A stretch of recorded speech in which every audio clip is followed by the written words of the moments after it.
The sun, a cosmic powerhouse blazing across our sky, fueling all life as we know it. At first glance, it's just a bright circle in the sky, something you could block with your thumb. But its raw power can scorch the ground beneath you, sear your retinas, and blister your skin with its fierce glare. For over 4.5 billion years, Earth has basked in the sun's glow, the cradle where life took root and thrived. But even this titan isn't immune to time's grip. When I first learned the sun would one day die, I was hit with a deep, gut-wrenching loss. How could something so massive, so unstoppable, just vanish? That realization shattered my kid's dream of forever. But here's the truth. The universe existed long before the sun, and it'll outlast its final flicker. Yet in its fleeting lifespan, the sun remains our star, our light, our lifeline. In a way, it's like a guardian we take for granted. And I think we all owe it to the sun to understand its life, its story, and its ultimate sacrifice. To me, one of modern science's coolest feats is how accurately we can predict the sun's fate, not just millions but billions of years ahead. It's a story that deserves to be etched into our minds, a testament to human genius and a prophecy about our planet's fate. So let's start with the sun as we know it today. Our sun is a 2 trillion quadrillion metric ton ball of superheated plasma. About 70% hydrogen, the rest mostly helium. What makes it a star, not just another planet? The insane energy it cranks out through nuclear fusion at its core, where pressures hit 265 billion times Earth's atmosphere and temps soar past 15 million Kelvin. In a process called the proton-proton chain, 4 hydrogen nuclei smash together hard enough to beat their electric repulsion, fusing into helium. And while that might sound like simple reshuffling, Einstein proved it unleashes a massive burst of energy. We start with 4 hydrogen nuclei, with a combined mass of 6.694 quadrillionths of a nanogram. But after fusion, we're left with 1 helium nucleus weighing just 6.646 quadrillionths of a nanogram. So where did that tiny missing sliver of mass go? Turns out the universe's accounting is sneaky, that lost mass gets converted into neutrinos and pure energy thanks to E equals mc squared, and that's why the sun shines. Because of this process, the sun is actually losing mass about 4 million tons every second. Luckily, that's a drop in the bucket compared to its total size. But here's the crazy part. The photons, light particles created in the sun's core, have a brutal journey just to escape. All the sun's energy is made in its core, a super-dense region about twice as wide as Jupiter, but only 20% of the sun's total radius. Outside the core, just a blazing hot entourage of gas, well, actually plasma, held in place by gravity. This plasma is so hot that electrons break free from their atoms, turning into a sea of loose, wandering charges. Photons trying to escape get constantly absorbed and re-emitted, sometimes only moving a millimeter before getting knocked off course. Each time they're re-emitted, they shoot off in a random new direction, like a drunk stumbling out of a bar. Because of this chaos, it can take tens or even hundreds of thousands of years for a photon to finally reach the sun's surface. And by then, it's not even the same photon anymore. In the end, the sun's core pumps out a mind-blowing 400 billion quadrillion joules per second, 20 trillion times more power than all of humanity uses. That works out to a ridiculous 10 to the 45th power photons per second. Like a solar sail catching the solar wind, This endless flood of photons pushes outward against the sun's gaseous layers.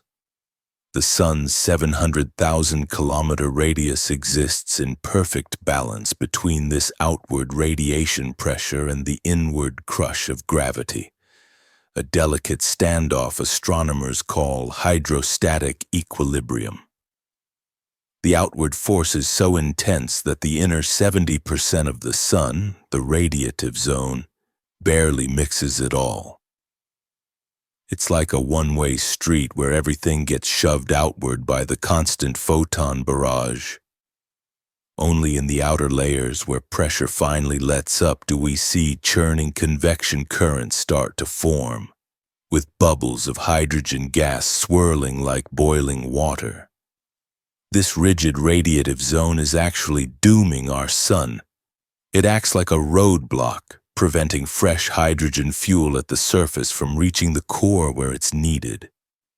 If the core could just relax its furious outward pressure for a bit, it could tap into those reserves and keep shining for trillions of years. But our sun doesn't work that way. It's all or nothing. This star runs hot.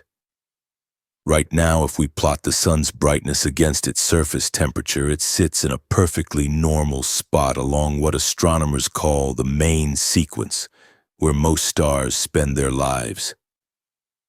But that's not going to last. When the sun first formed, its core was about 75% hydrogen, just like the rest of the universe.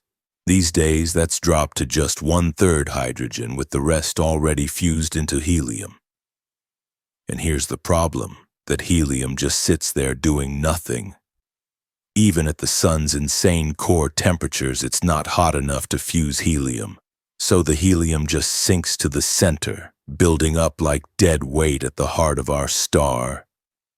As helium builds up in the core, being denser than hydrogen, the core itself grows denser and slowly shrinks over time. When you squeeze hot gas like this, both temperature and pressure have to rise. And just like any gas, the sun's core follows this rule too. Nuclear fusion runs hotter under these increased pressures, becoming more efficient. But here's the twist. The fusion process isn't just happening in the core's heart anymore. The zone where fusion occurs starts expanding outward from the center as these new conditions take hold. So here's where we're at. The sun's center is packing more and more helium ash, while still managing some hydrogen fusion, even as its fuel supply dwindles. Wrapped around this is a growing ring where fusion is kicking into gear, and all of this is contained within a core that's slowly shrinking, heating up and building pressure as it goes. The net result? The sun keeps getting brighter over time. In fact, it's already 20% more luminous than when it first ignited. Fast forward another billion years and it'll be so bright that Earth's biosphere will basically shut down. Sure, some hardy single-celled organisms might hang on a while longer, but for all complex life, game over. The details here get pretty involved. For the full picture, check out our Watching the End of Earth video. Now here's the interesting part. While the core is shrinking and glowing brighter, the outer layers are responding differently. All that extra energy pumping into the surrounding gas makes it expand. So even as the core contracts, the sun as a whole is actually growing bigger, swelling at an average rate of about 14 centimeters every year. You've probably heard the sun will eventually become a giant star, but we're not there yet. Right now, it's still a normal star, just slowly creeping up the main sequence as it ages. But fast forward 5 billion years and things start getting wild. That's when the sun finally begins its exit from the main sequence. Buckle up, because this is where the real show begins. As the sun burns through its core, hydrogen fusion starts happening in a shell around the shrinking helium core. This hydrogen-burning shell is bigger than the original core was, meaning more fuel to burn, and it's supercharged by the intense heat and pressure from the collapsing core. The result? The sun starts pumping out even more energy, growing brighter than ever. It's like the core is cannibalizing itself from the inside out. At this point, the sun officially graduates from main sequence star to subgiant, now shining 2 to 3 times brighter than today. All that extra energy does 2 important things to the outer layers. First, it ionizes more gas in the envelope, making it better at trapping photons. Think switching from a cotton t-shirt to a denim jacket. You'd feel way hotter. For a star, this extra warmth makes it puff up. Second, the increased brightness means more radiation pressure pushing outward, expanding the envelope even further. Combined, these effects will blow the sun up to about twice its current size during this phase, while the surface cools slightly from 5,500 Kelvin to around 5,000 Kelvin. It'll still look mostly yellowish-white, just with a slightly orange tint. This subgiant phase lasts about 1 billion years, long enough for some interesting changes at Mars. While the red planet's atmosphere is thin, all that extra sunlight might finally melt its polar caps, releasing trapped CO2 and water vapor. For a while, Mars might actually become the most life-friendly spot in our solar system, long after Earth has become a barren wasteland. But don't get too comfortable. The sun's relatively calm subgiant phase is about to take a dramatic turn. What comes next makes everything we've seen so far look like child's play. For 11 billion years, the sun's been stockpiling helium ash at its core. As gravity keeps squeezing this helium-rich center tighter and tighter, the pressure has been building to insane levels. Until now, the helium's own heat pressure has been pushing back against gravity's crush. But as the core shrinks further, something strange happens. Quantum mechanics steps in to change the game, thanks to the Pauli exclusion principle, which says electrons can't occupy the same space in the same state. The core suddenly gets stubborn. When things get dense enough, the electrons basically say no more squeezing and dig in their heels. This creates what we call electron degeneracy pressure, a quantum force stronger than the thermal pressure that's been holding things up until now. Degenerate matter breaks all the normal rules. Regular gases cool off when they expand, but degenerate gas doesn't play by those rules. When you heat it up, it can't expand because the pressure comes from quantum effects, not temperature. So it just keeps getting hotter and hotter without relief. This creates a runaway effect. The hydrogen shell around this degenerate helium core heats up dramatically, supercharging fusion rates.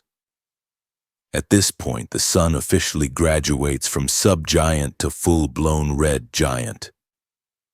While all this chaos is happening deep inside, any hypothetical observers would only see the sun's outer layers. And what a sight it would be. Where the subgiant phase doubled the sun's brightness, the red giant phase cranks it up to 11.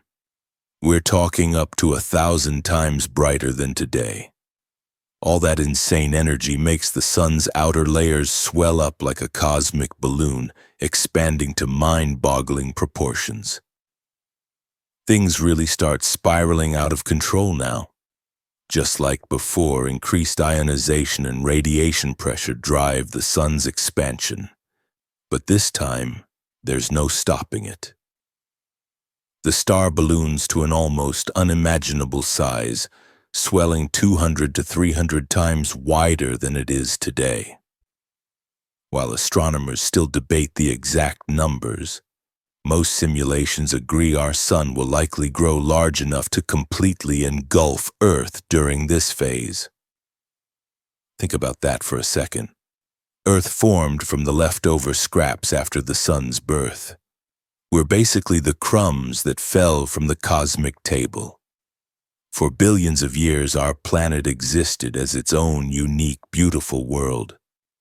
But the whole time, in a way, the sun's been waiting to reclaim what it considers its own.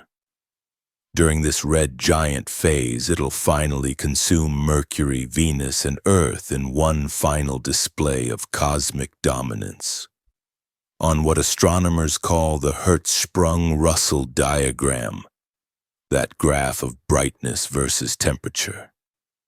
The sun now climbs along the red giant branch toward the 2 o'clock position. Translation: it's getting way brighter, but actually cooling at the surface. I know it seems backwards. Blame astronomers and their weird conventions. With the sun's surface temperature dropping to about 3,000 to 4,000 Kelvin, it would not only fill Earth's entire sky, but glow an ominous blood-red color. After a couple 100 million years of this, the helium core has grown massive under these extreme conditions. Until now, all that helium's just been dead weight, useless stellar ash. But as the hydrogen shell keeps dumping more helium onto this growing pile, temperatures in the core skyrocket past 100 million Kelvin. Suddenly, those helium nuclei, what physicists call alpha particles, get hot enough to start fusing in what's called the triple alpha process, smashing 3 helium nuclei together to make carbon, the fundamental building block of life. Here's where things get really wild. Remember, the core's in that strange, degenerate state, held up by quantum forces rather than normal heat pressure. When helium fusion suddenly kicks in, temperatures spike dramatically. Normally, a gas would expand to cool itself down and regulate the reaction. But degenerate matter doesn't play by those rules. But here's the catch. A degenerate core doesn't expand when heated like normal matter. Since degeneracy pressure dominates over thermal pressure, all that extra heat just makes the core hotter and hotter. This creates a vicious cycle: more heat, more fusion, more heat, even more fusion. After billions of years sitting on what amounts to a cosmic powder keg, the sun's core finally lights the fuse. For about 10 seconds, the core's energy output skyrockets to 100 billion times its current luminosity, briefly matching the brightness of our entire Milky Way. Ironically, this spectacular fireworks show happens entirely behind the scenes. The sun's thick outer layers completely hide this incredible energy burst from the outside universe. While there's no visible spectacle, this helium flash saves the sun from collapse. The enormous energy release finally overcomes degeneracy pressure, allowing normal gas laws to take over again. The core can now burn helium at a stable, controlled rate, like getting a second wind after nearly collapsing from exhaustion. This cosmic rebirth happens about 7 billion years from now, marking the sun's transition from the red giant branch to what astronomers call the red clump, or horizontal branch phase. The star shrinks back down to a more modest size, about 10 times wider than today, having lost 10 to 20% of its mass through intense stellar winds and ejected material. Now stabilized, the sun's surface temperature rebounds to around 4,000 Kelvin, giving it an orange-red glow, while shining about 50 times brighter than today. The core structure becomes layered. Center: helium fuses to carbon via the triple alpha process. Surrounding shell: hydrogen still burns via proton-proton chains. But this second act won't last nearly as long as the sun's main sequence lifetime. With far less helium fuel available than it once had hydrogen, this phase lasts just hundreds of millions of years instead of billions. From here on out, the sun's story becomes a familiar echo of its past, just playing out faster and hotter. You can almost picture the sun clinging to this stable phase like a cosmic Pinocchio, desperate to stay young, kicking and screaming at the inevitability of its return to the torment of gianthood. But fate has other plans. As carbon ash piles up, the core shrinks tighter, cranking up the heat and pressure. With its helium fuel spent, fusion shifts from the core to a surrounding shell, just like before with hydrogen, ignited by these rising temperatures. The sun's brightness surges again and our aging star begins its second swelling. History repeats itself in this cruel cosmic cycle. The core slips back into degeneracy, temperatures spike uncontrollably, and by 7.7 billion years from now, the sun re-enters its giant phase, this time as an asymptotic giant branch, AGB star. But this isn't some graceful transition. The sun convulses in violent thermal pulses, its helium shell burning, flickering like a dying light bulb. It's brutal to imagine. Our once stable star now tearing itself apart in fits of stellar agony. At its peak, the sun bloats to 400 times its current size and blazes 5,000 times brighter. Last time, salvation came via helium fusion. This time, there's no rescue. The core will never get hot enough to ignite carbon. Instead, the sun burns through its last scraps of fuel in ragged, uneven bursts. A star on life support. Finally, in shuddering coughs, the sun's gravity loses its grip. Its outer layers slough off into space, shedding nearly half its mass in a final desperate exhale. All that remains is the corpse of its core. No longer burning, no longer fighting, just a cold, dead ember adrift in the dark. Fast forward 8 billion years, and our sun has entered its final act. It's now a white dwarf.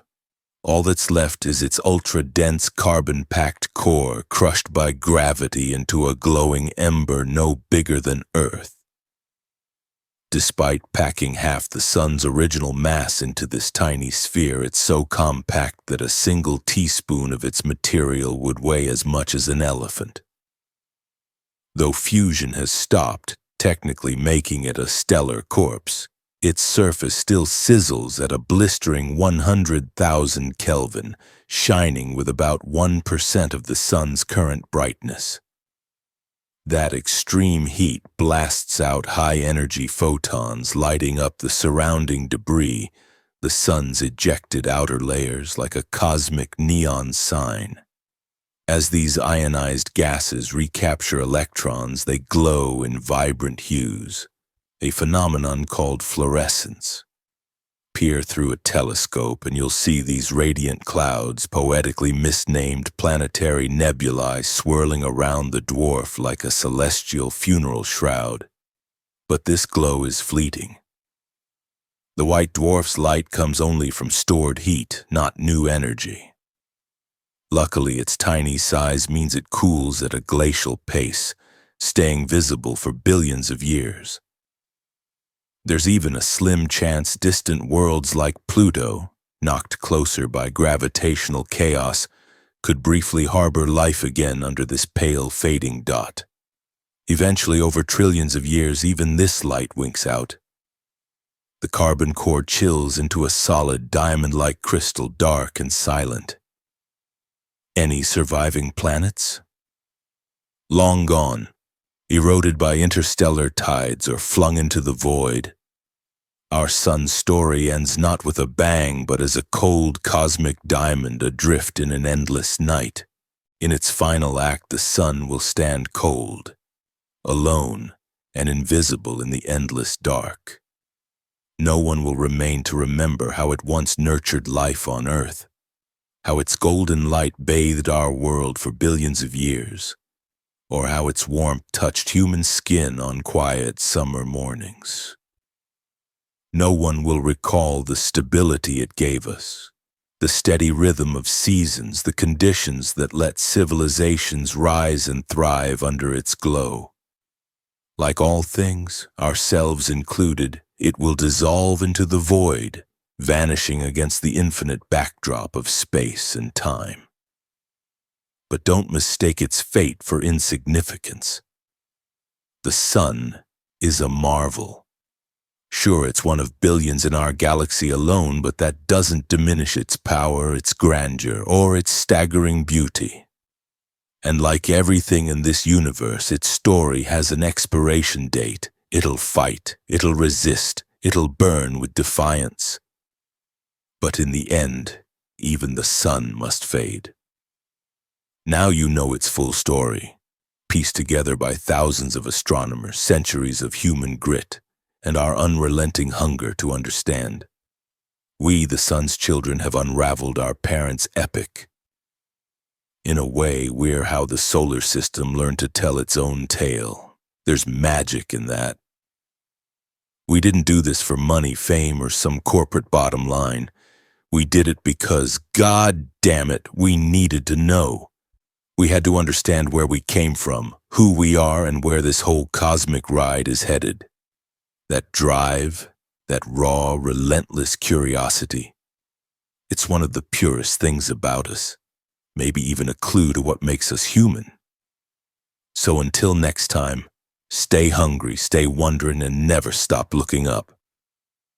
Thanks for joining me on this journey. I hope it left you as awestruck as it did me.